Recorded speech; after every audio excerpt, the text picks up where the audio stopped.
Welcome to the Legacy All-Stars podcast. We feature inspirational stories from people who dedicate themselves to helping others. Here is your host, Alan Pavlosky. Welcome to the Legacy All-Stars podcast. I'm your host, Alan Pavlosky, and today we are featuring a special best of episode with clips from past interviews. Today's focus is leadership and resilience, featuring clips from interviews of Greg Lavore, Matthew Stern, Stephen and Carrie Boyle, Damon Diamore, and Cordell Robinson. I hope you enjoy the show. This clip features Greg Lavore from an episode that originally aired on May 20th, 2025. You said that hope is a foundational leadership quality. Why is hope not just a feeling, but a core leadership strategy? Well, it's fascinating. Even Gallup came out recently and said that hope was the missing factor for most leaders. Even I was personally stunned by that. Now, the way we came to hope is that one of the largest companies in the world came to me and asked me if I would put together a program to train their 50,000 people to bring hope to the world while they deliver their products. And so I was like, well, this is like the best opportunity ever, right?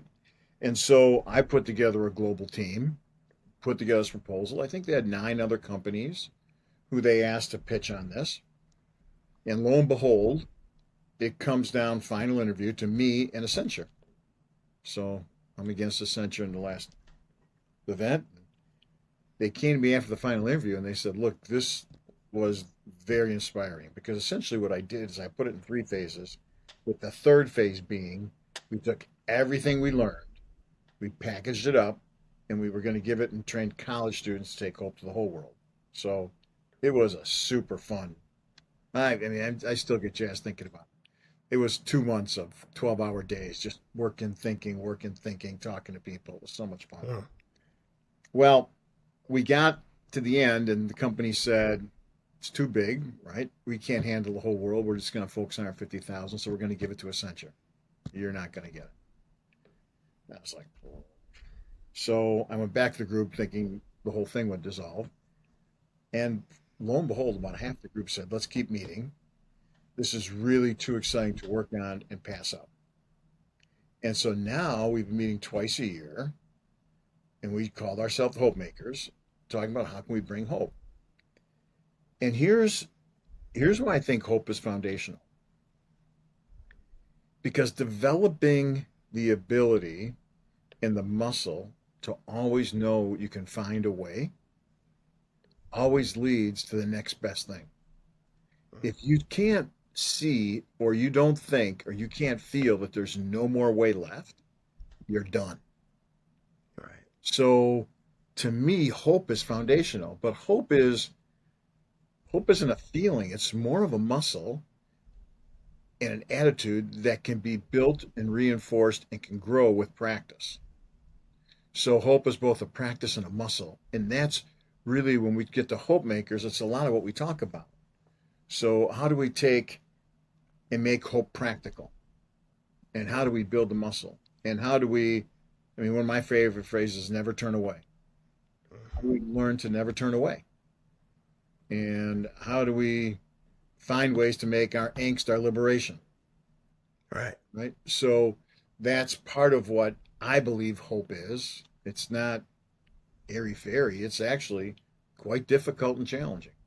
So how is the Hope Makers retreat different than other retreats or leadership events? Well, it's different than a lot of events I go to. So I've been to a lot of these different masterminds and self-development retreats or leadership programs or conferences, etc. And most of them are experts on the stage giving talks, especially the big ones. Mm-hmm. When people come to our event, everyone pays their own way. So there's no one as like a paid speaker who comes in, gives a speech, and walks out. So everyone pays their own way. And some of the people who come are, making 15, 20, 30,000 a speech. So it's not, we've had a couple people make even more than that, but it's not like the run-of-the-mill people trying to get on stage. Second, when they come, I tell them, don't give a speech, because if you do, you're going to get in trouble. It's not going to fly here. And unfortunately, we had a guy who was a big name speaker, came and did his kind of regular speech, and it fell flat. And he couldn't understand it. I'm like, buddy, I told you this group wants to have a conversation. Mhm. They can see the like standard stump speech or whatever the memorized. We're here to build relationships. We're not here to. So I tell everyone, please don't give a speech. Come, bring your best ideas, have a conversation, share your thoughts, give some questions, interact. This clip features Matthew Stern from an episode that originally aired on June 10th, 2025. How has your own leadership evolved since founding My Start Health, and what keeps you grounded? Other than we've talked about meditation, but what Yeah, else keeps you grounded?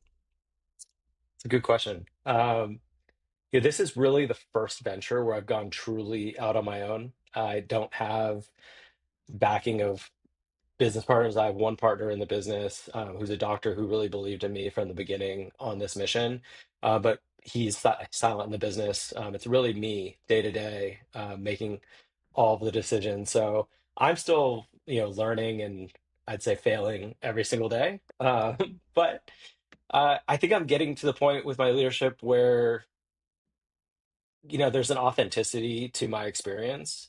Also, why I wanted to come on the podcast and share my story with you is because I feel like I'm reaching this point. 20 years in, at 42 years old, now with the experience under my belt, where I have a real authentic experience of everything I've done and all the failure along the way and all the Mhm. lessons. And now I feel like I have the ability to really set a vision, trust my team to execute that vision, and just continue to lean into that every day. And, I believe that, yeah, I see it play out, right? Like I just fully have leaned into trusting my instincts. And as I continue to lean into that, I see the outcomes and it's working. So that's, yeah, Great. trying to share that with my All team. right, we're going to move on to what I like to call the legacy round. That's what the show's all about. What does legacy mean to you personally, and how do you hope your work will be remembered or carried forward? Yeah, legacy to me means what people will say about you at your funeral. And it sounds dark sometimes when I say that to friends, when I say, like, I think about my death, but I do pretty often think about what that means and what my legacy will be when I leave this earth. And so to me, it starts with my daughter. Um, I know how much I carry my dad with me still today, 13 years later. And I know that I will have that impact on her life because I'm here every day and I'm in it with her. And I'm so committed to that legacy. I think that piece of what your kids carry forward is the largest piece. And then it comes, to your wife and your friends, and I believe, and business partners. Like I really treat a lot of my business partners are my great friends. So, I'd like to believe that the way I conduct myself in business and in my personal life are the same. Like I am who I am, and I show up the same way, whether we're Mhm. doing a deal together or we're playing golf together. And I would hope that means that there's going to be a lot of people there. Like I hope people show up and they have a lot to say about the smile and warmth and love and compassion that I brought to them and the care that I brought to them. And that's all I can do. This clip features Steve and Carrie Boyle from an episode that originally aired on July 29th, 2025. You two have built this incredible movement together, but let's go back. How did the idea for 241 originally come about, and how did you know it was more than just a summer camp? Wow. Well, we share the origin story all the time, but we don't always do it together. So I never normally start with the origin story, being that maybe it started with Carrie's dad, who I'm sure she'll talk about at some point. I call him the original 241er, but we met and I was teaching in New York City, and I was during the summer, I was running a camp for kids with cancer, and I actually asked Carrie to marry me at that camp in front of all the kids. Thankfully, she said yes over 32 years ago. Did you get down on your knee? I mean, come on, Oh, we let's did the see whole. if this is I right. had kids with roses. It was pretty cool. Um, but what really tied us together was our love of sports. And Carrie will tell you that she would listen to reel-to-reel football tapes and stuff like that. But you fast forward to when we had our own children here in West Hartford, and we were just starting off as working parents who were trying to get their kids involved in sports because it was something that was really important to both of us. And our oldest daughter, who's 29 now, tried out for youth travel soccer team. And we get the call that night after the tryout. Your daughter's our number one prospect. And we were like, she's 8 years old. She's nobody's prospect. But he goes on about the Brazilian style of play and how she's going to fit into the system. And then all of a sudden I said, well, look, Carrie played lacrosse in college and Atlanta's showing some interest in lacrosse. Can you tell us what the conflict will be like in the spring? Weird radio silence says to me, hold on a second, as if he's going to go talk to the guy in the back of the car dealership. And he comes back on and says, we're no longer interested in your daughter. So it went from number one prospect to no longer interested simply because as an 8-year-old, she showed interest in a sport that her mother had grown up playing. And that night we came up with the tagline, life's too short for just one sport. And Carrie was an athletic director at a local school. We had daughters. We did it for girls. And that's really how it started. It was just mom and pop summer camp. We were both working. We had no idea that almost 20 years later, we'd be sitting on a podcast with someone like you talking about the work that's going on around the globe. But magic happens with moments of outrage, We did run a camp this summer at Miss Porter School in Farmington, where we kind of had a melding of what we're doing. We had, some athletes from Farmington who do play a single sport, maybe 2 sports, but are on travel teams and, travel around and do all of that. And then we had some of our students who are in our Hartford schools came on a bus, and they may never have played in an organized soccer game. And they were together at camp, and, both groups had an amazing time together and singing and having fun and playing. And it wasn't about keeping score, and it wasn't about who got the most of this or that. It was just about being together, having fun, learning. We introduced some new things like team handball and our rad ball game to some of the students that had never played it. And it was just fun. And that's really the bottom line for us, is sports, especially at a young age, should be fun. This clip features Damon Demore from an episode that originally aired on August 5th, 2025. This is a question that you and I have discussed before, but can you speak about trauma or early life challenges and how they've shaped your understanding of resilience? And furthermore, how do you guide clients through their own? But without turning it into like a grief porn session or being too, also because there's family and stuff. But a lot of people I've learned experienced a lot of trauma regardless of their background, especially working a lot with women. The degree of even lowercase a abuse from, physical to verbal to financial to cultural is shocking what people have had to put up with. Me, myself, as a kid, just saw and experienced a bunch of stuff kids aren't supposed to be around. And it made me, very protective of other people around me. I became a protector. And B, it made me very indignant, which became one of my superpowers later on. And I try to teach this to my clients. Like, anybody that tries to put you in a box or limit your self-actualization or ability to thrive because of your gender or sex, your economic status, where you're from, how you look, how you speak, your education level, I push back against that like I'm being buried alive. And it's helped me a lot through my journey because I wound up leaving college full-time early to work on Wall Street and be very successful without a finance degree. And then when I wanted to transfer into entertainment, I was told you got to go to film school. And I was like, no, I have all these skill sets, transfer somewhere else. And I went, produced the biggest reality shows in history. Along the way, whenever somebody said, well, you're not the type of person that could do that, no. And a lot of the women I work with, even at the highest levels, I still experience this bias where it seeps into them and it makes me sad. I've had people with incredible resumes call me up and say, when things aren't going well, say, do you think I was a diversity hire? Do you really think I was the best person for this job? And it's like, are you insane? Like, I can rattle off 20 data points and they're like, yeah, you're right. And it's like, by the way, all the men around you going through this, like 2020, 2021, they're all falling apart too. I had people call me and say, I can't get my CFO to return an email for a week. He's just paralyzed. And I thought this guy was a, steadfast rock. So I think that everybody can tap into their trauma history. And even if they don't, you don't need it to happen. But somewhere in their life path, personally or professionally, they've been told that's not for you. If you remember Caddyshack, Bill Murray wanting to go in the pool and Chevy Chase is like, well, the pond's better for you. You're more of a pond guy than a pool guy. Right. So, Yeah, I hope that answers your question. I didn't want to get Yeah, it does. too gory or anything with stuff.